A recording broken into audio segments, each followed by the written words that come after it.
Alhamdulillah, bersua kembali di Cermat Channel, yang keren beken penuh inspiratif. Bersama saya Jessica Hussein.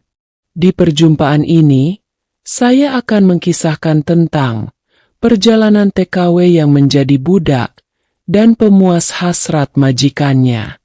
Yang baru menemukan ayo channelnya di subscribe, like, comment, dan nyalakan lonceng notifikasinya. Baiklah sobatku, langsung saja kita simak bersama-sama perjalanan kisahnya berikut ini. Siti adalah seorang wanita muda dari sebuah desa kecil di Jawa Timur. Kehidupan di desanya begitu sederhana, penuh keterbatasan. Setelah ayahnya meninggal dunia karena sakit, beban hidup keluarganya jatuh ke pundaknya. Sebagai anak sulung dari 5 bersaudara, Siti merasa bertanggung jawab untuk membantu ibunya menghidupi keluarga mereka. Ketika seorang agen tenaga kerja datang ke desanya dan menjanjikan pekerjaan dengan gaji besar di Timur Tengah, Siti melihat itu sebagai peluang emas.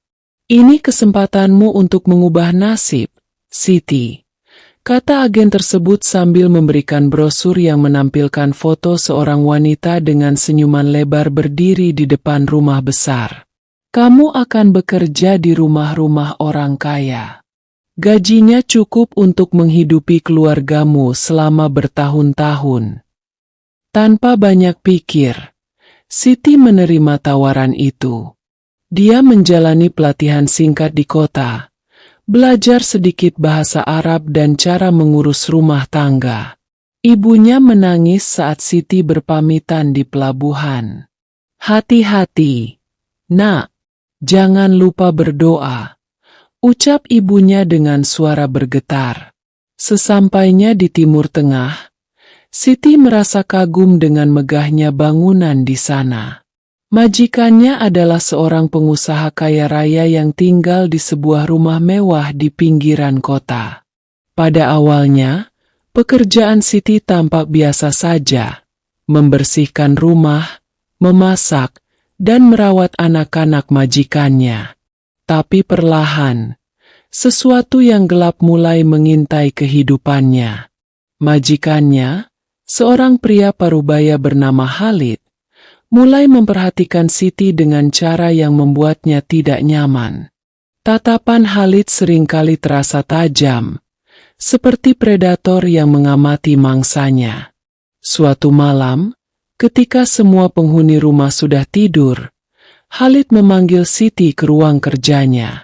"Siti, bawa teh ke sini," perintahnya dengan nada dingin. Saat Siti masuk ruangan itu, Khalid berdiri di dekat meja dengan senyum yang membuat darahnya berdesir. "Kamu sudah bekerja keras hari ini.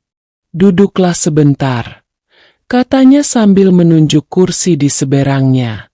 Siti merasa was-was, tetapi tidak berani menolak. Ia duduk dengan tangan gemetar, berusaha menjaga jarak. Khalid mendekatinya perlahan, matanya mengintimidasi.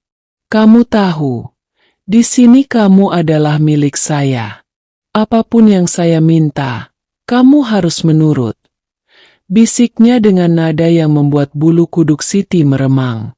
Siti merasa terjebak. Ia tidak tahu harus berbuat apa. Tidak ada tempat untuk lari. Tidak ada teman yang bisa dimintai bantuan. Keesokan harinya, ancaman itu menjadi nyata. Khalid mulai menyentuhnya dengan paksa. Ketika Siti mencoba melawan, Khalid menamparnya dengan keras. "Kamu tidak punya pilihan," ucap Khalid dingin. "Kalau kamu berani melapor, saya akan pastikan kamu tidak akan pernah keluar dari rumah ini. Dan jangan pernah bermimpi keluargamu akan tahu nasibmu." Air mata Siti mengalir tanpa henti. Ia merasa dunia telah runtuh. Setiap malam adalah mimpi buruk yang tak berkesudahan. Ia dipaksa melayani Khalid, sementara di siang hari ia tetap harus menjalani tugas rumah tangga yang berat. Badannya lelah, jiwanya hancur. Tapi di tengah penderitaan itu, ia menyimpan satu harapan kecil untuk bisa melarikan diri dan kembali ke tanah air. Namun, jalan menuju kebebasan tidaklah mudah. Rumah itu memiliki penjagaan ketat, dan paspor Siti telah diambil oleh Khalid sejak awal kedatangannya. Satu-satunya cara untuk bebas adalah dengan mencari bantuan. Tetapi siapa yang bisa ia percaya di tempat asing ini? Hari-hari Siti berlalu dengan penderitaan yang semakin mencekik. Setiap langkahnya diawasi, setiap gerak-geriknya dipantau. Khalid memastikan bahwa ia tidak memiliki kesempatan untuk melarikan diri. Namun, di balik kesengsaraan itu, Siti menolak untuk menyerah. Dalam hatinya, ia berjanji bahwa ia akan menemukan cara untuk keluar dari neraka ini, apapun risikonya. Suatu hari, saat sedang membersihkan ruang tamu, Siti mendengar percakapan Khalid dengan seseorang di telepon. "Besok aku harus pergi keluar kota selama beberapa hari," kata Khalid dengan nada santai. Mendengar itu, harapan kecil mulai tumbuh di hati Siti. Ini mungkin adalah kesempatan yang ia tunggu-tunggu. Keesokan harinya, setelah Khalid pergi, Siti mencoba mencari celah untuk melarikan diri. Namun, ia menyadari bahwa para penjaga di rumah itu tetap berjaga, dan pintu utama terkunci rapat. Dalam keputusasaan, Siti mencoba mencari benda apapun yang bisa membantunya. Di salah satu laci kamar, ia menemukan sebuah ponsel lama yang tampaknya sudah tidak digunakan.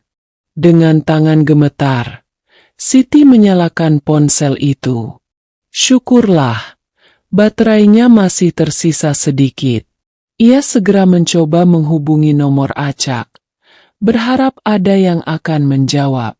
Setelah beberapa kali mencoba, akhirnya seorang wanita mengangkat telepon. "Halo? Siapa ini?" Suara di ujung sana terdengar penuh tanya. "Nama saya Siti. Saya seorang pekerja di sini. Tolong saya," ujar Siti dengan suara terisak. Wanita itu ternyata adalah sesama pekerja migran Indonesia bernama Nurul. Ia bekerja di rumah yang tidak jauh dari tempat Siti berada. Nurul mendengarkan cerita Siti dengan penuh perhatian. "Tenang, Siti. Kita akan cari cara untuk menolongmu. Jangan putus asa," kata Nurul menenangkan. Malam itu, Nurul menghubungi komunitas pekerja migran Indonesia yang sering membantu korban-korban kekerasan seperti Siti. Mereka memiliki koneksi dengan seorang aktivis hak asasi manusia lokal bernama Aisyah, yang dikenal sering menolong pekerja migran yang diperlakukan tidak manusiawi. Aisyah segera menyusun rencana untuk menyelamatkan Siti. "Kami akan membantumu, tapi kamu harus sabar dan mengikuti instruksi kami," katanya melalui telepon yang dipinjamkan Nurul kepada Siti.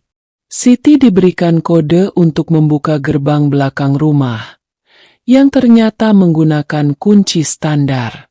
Namun, masalah besar lainnya adalah para penjaga. Aisyah menyarankan agar Siti menunggu waktu yang tepat ketika para penjaga sedang lengah. "Tunggu sampai mereka tidur atau sibuk dengan hal lain," pesan Aisyah. Pada malam yang ditentukan, dengan jantung berdebar kencang, Siti mengenakan pakaian yang paling sederhana untuk menyamar. Dengan langkah hati-hati, ia menyelinap ke arah gerbang belakang. Para penjaga memang sedang sibuk menonton televisi di ruang depan, seperti yang telah diprediksi Aisyah. Ketika gerbang terbuka, Siti berlari secepat mungkin menuju lokasi pertemuan yang telah disepakati. Nurul menunggunya di sebuah sudut jalan dengan mobil yang disediakan Aisyah. "Cepat masuk," seru Nurul. Air mata Siti mengalir deras ketika mobil melaju menjauh dari rumah itu. Namun, perjuangan mereka belum berakhir. Khalid akan segera menyadari kepergian Siti, dan tidak menutup kemungkinan ia akan menggunakan koneksi dan kekuasaannya untuk mencarinya. Kita harus membawa Siti ke tempat aman sebelum dia ditemukan, kata Aisyah dengan nada tegas. Siti tahu bahwa kebebasannya masih terancam, tetapi untuk pertama kalinya dalam berbulan-bulan, ia merasakan secercah harapan. Ia tidak lagi sendiri dalam perjuangannya. Sahabat inspiratifku yang berbahagia. Di dalam mobil yang melaju cepat, Siti berusaha mengatur napasnya yang terengah-engah. Nurul menggenggam tangannya, mencoba menenangkan gadis itu. Kita sudah selangkah lebih dekat, Siti. Tapi kamu harus kuat. Kita belum sepenuhnya aman, katanya dengan suara lembut. Aisyah, yang duduk di kursi kemudi, tidak melepaskan pandangannya dari jalan. Ia sudah menghubungi kontak-kontak penting di komunitas migran Indonesia dan organisasi hak asasi manusia. Tujuannya adalah membawa Siti ke tempat persembunyian sementara. Namun, mereka harus berhati-hati. Khalid memiliki pengaruh besar di kota itu, dan bukan tidak mungkin ia akan menggunakan segala cara untuk menemukan Siti. Tempat aman yang kita tuju ada di pinggir kota, kata Aisyah sambil memutar setir tajam untuk menghindari jalan utama. Tapi sebelum itu, kita harus memastikan tidak ada yang mengikuti kita. Tiba-tiba, Siti melihat sesuatu melalui kaca belakang. Sebuah mobil hitam melaju di belakang mereka, tampak mencurigakan. Mobil itu sepertinya mereka mengikuti kita, seru Siti dengan panik. Aisyah melirik ke kaca spion. Sial, itu pasti anak buah Khalid. Pegang erat-erat, katanya, kemudian menekan pedal gas lebih dalam. Mobil mereka melaju dengan kecepatan tinggi, zigzag melewati jalan-jalan sempit kota. Siti menggenggam tangan Nurul dengan kuat. Tubuhnya gemetar. Mobil hitam itu terus mengejar, tidak menunjukkan tanda-tanda menyerah. Di tikungan tajam, Aisyah mencoba memperdaya mereka dengan memasuki gang kecil yang nyaris tak terlihat. Namun, mobil hitam itu terus membuntuti. Siti mulai merasa putus asa. Kita tidak akan bisa lepas dari mereka, bisiknya, hampir menyerah. Tidak, jangan pikir begitu. Aisyah menyela dengan nada tegas. Selama aku masih di belakang kemudi, aku tidak akan membiarkan mereka menangkapmu. Aisyah memutuskan untuk memanfaatkan jalur kecil yang dia ketahui menuju area pasar tradisional. Tempat itu selalu ramai, bahkan di malam hari. Ketika mereka masuk ke pasar, mobil hitam itu tampak kesulitan mengejar mereka di antara kerumunan orang dan pedagang. Aisyah akhirnya melihat celah untuk kabur. Ia segera keluar dari pasar melalui jalur alternatif dan berhenti di sebuah bangunan kecil di pinggiran kota. Inilah tempatnya, kata Aisyah sambil menarik napas lega. Mereka segera masuk ke dalam rumah persembunyian itu. Rumah tersebut adalah milik seorang aktivis yang sudah lama membantu para pekerja migran yang mengalami kekerasan. Di dalam, seorang wanita parubaya menyambut mereka dengan wajah penuh simpati. Namaku Fatimah, katanya. Kamu aman di sini, Siti.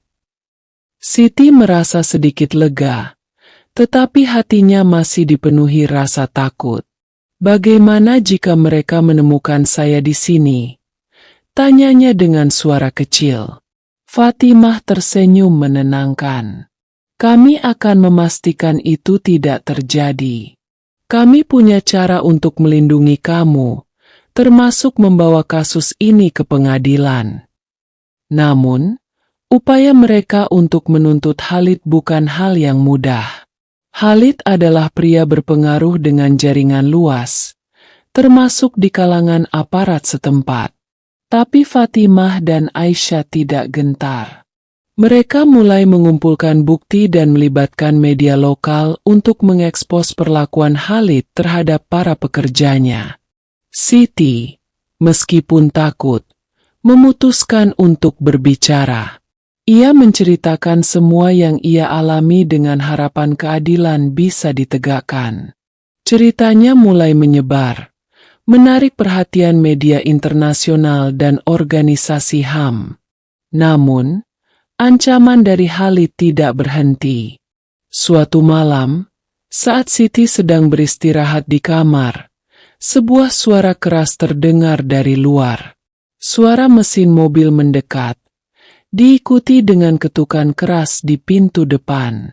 "Fatimah, buka pintu. Kami tahu kalian menyembunyikan Siti di sini." Suara seorang pria terdengar menggema. Wajah Fatimah dan Aisyah berubah tegang.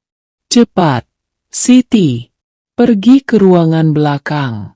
Ada pintu keluar darurat di sana," perintah Aisyah.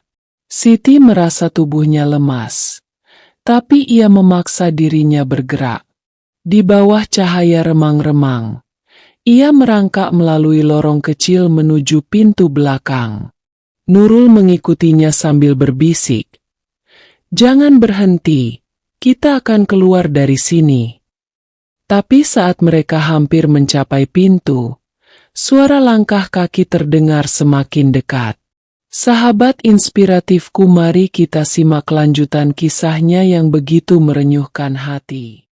Jantung Siti berdegup kencang. Suara langkah kaki yang mendekat semakin jelas. Nurul menarik tangannya dengan cengkeraman kuat, memaksa Siti untuk terus bergerak.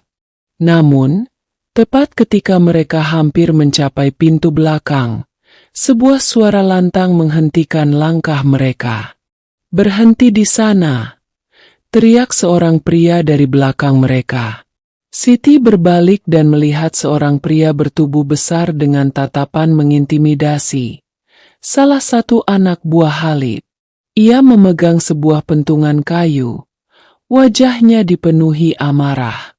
"Jangan coba-coba kabur lagi," ancamnya, melangkah mendekat. Nurul, meskipun takut, berdiri di depan Siti, mencoba melindunginya.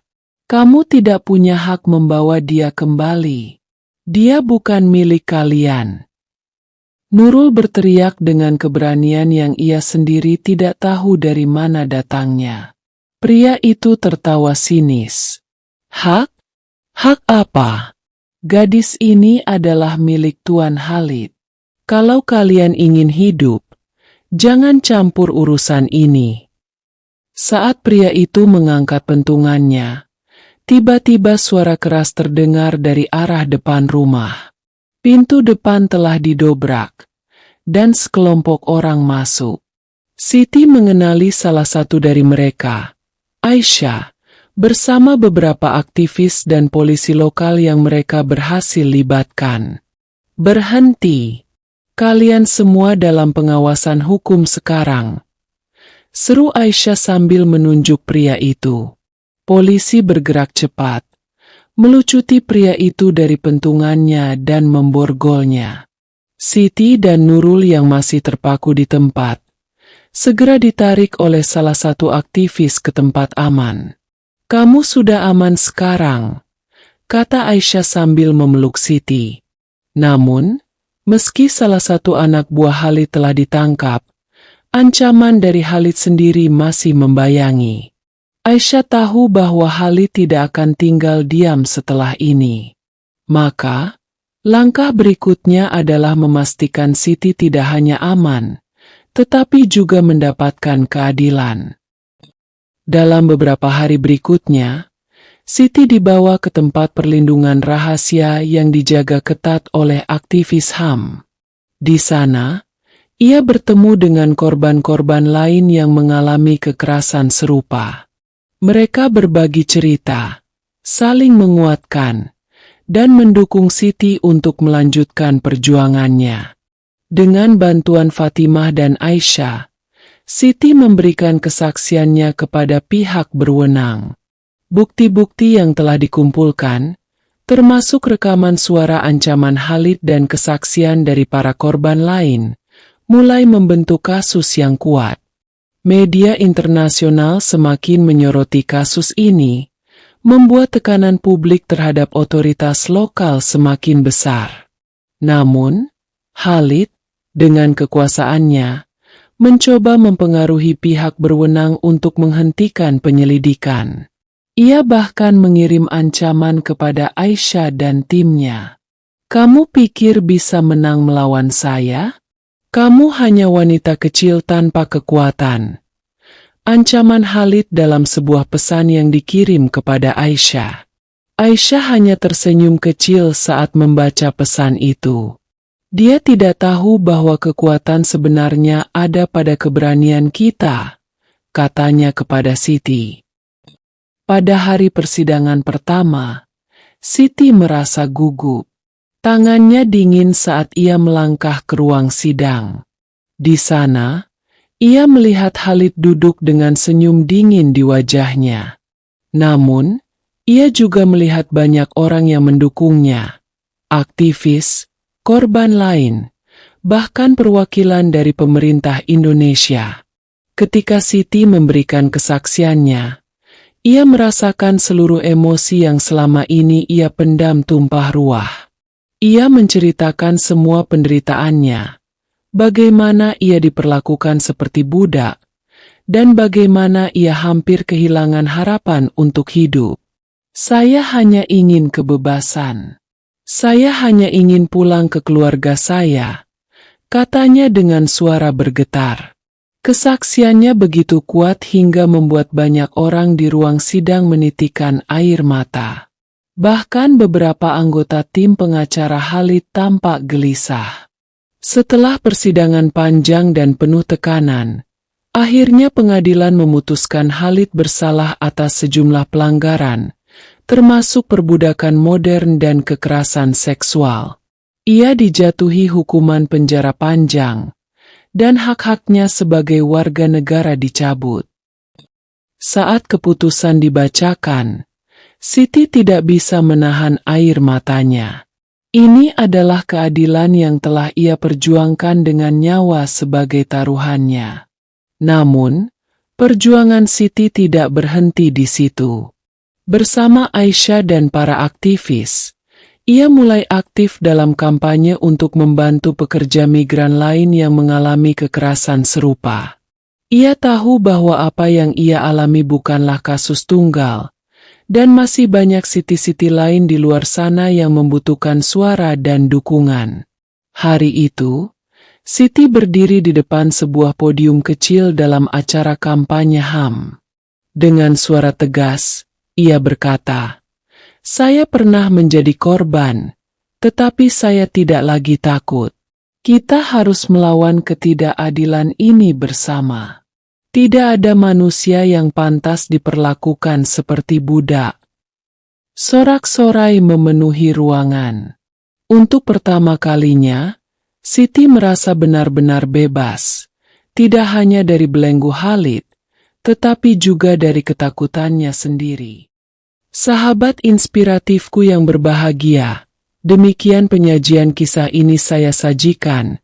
Semoga bermanfaat dan menginspiratif kehidupan kita untuk senantiasa berada di jalan kebenaran yang penuh kebaikan dalam naungan cahaya petunjuk Sang Maha Pencipta, Allah Subhanahu wa Ta'ala. Atas perhatian dan dukungan subscribe-nya, saya ucapkan terima kasih, semoga menjadi nilai kebaikan. Saya Jessica Hussein mohon pamit undur diri. Sampai berjumpa kembali di video selanjutnya. Dan saya sudahi dengan ucapan wassalamualaikum warahmatullahi wabarakatuh.